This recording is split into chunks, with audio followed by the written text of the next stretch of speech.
Bisag ako ba di kapuyan ko sa akong pang adlaw-adlaw na kinabuhi kay ug di ko magluto sa balay na ako sa gawa sige bagdoy-bagdoy mao nang ubanon ta mo sa akong semana para makabalo mo kung unsay ginabuhat nako.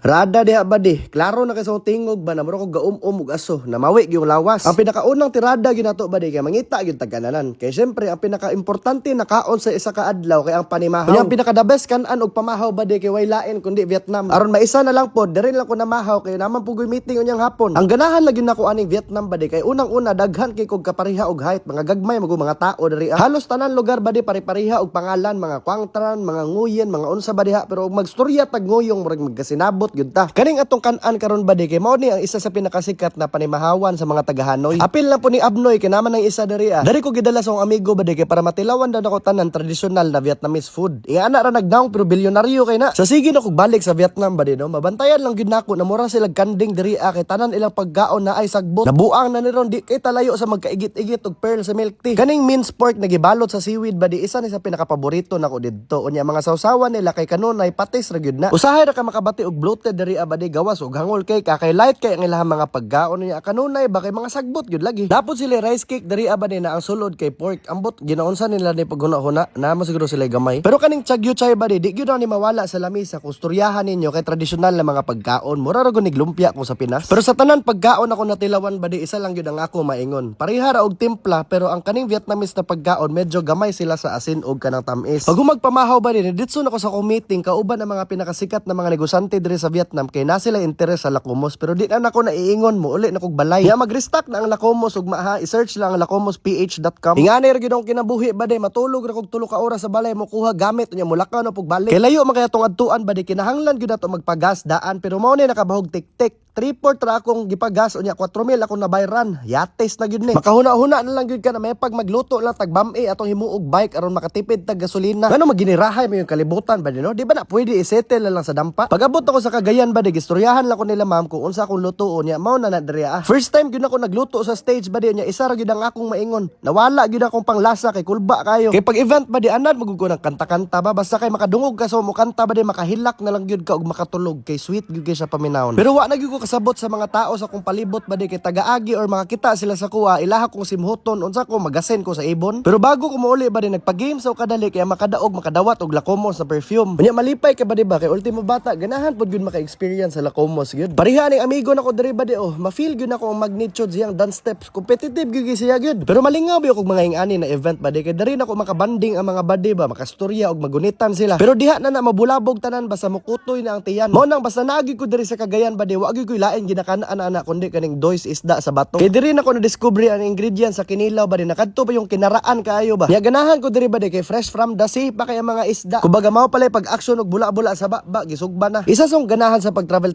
ba di kay ang magpatudlo lokal na mga pagkaon sa mga lokal na mga tigluto. Kanang gikuskus nako diha ba di mao na ginatawag nilang tabon-tabon. Kinahugasan lang na nilang isda sa suha kanang 1 day old na tuba unya ang pangsos ana ba di kay kadto na yung tuba medyo lisod gyud no. Pero kay di lang man kinilaw ang atong tuyo diri ba di kundi kanay mga rare nila na isda na panagsara kay madakpan ato nang gitinula diha. Gilaliman ka na ba di tinulang sibuyas dahon nga nay gamayng isda. Pero mamo pud gud na ang pinaka-importante ba di para mas mulami na imong tinula. Basta kay pagsigop nimo sa sabaw di gyud malikaya na mura kag sibong rebelya nga gasigop. Pero bisag ing ana ka busy ako taga-adlaw ba di gyud gihapon ko mo reklamo kay blessing manggihapon na siya. Ang pagkakapoy sa trabaho og pagkahadlok sa imong future di na nimo anga ireklamo kay imuha mo pud nang gigusto. Swerte na lang gyud ka ing ana imong problema kay ang uban naglisod din og pangitag pagkaon og panggasolina. Mao nang ginaingon ba di na di tanan sakyanan nagadagan lamig kinabuhi kay ang uban ga survive ra. Mas maayo na magtinabangay tan yung tanan kanunay. Mi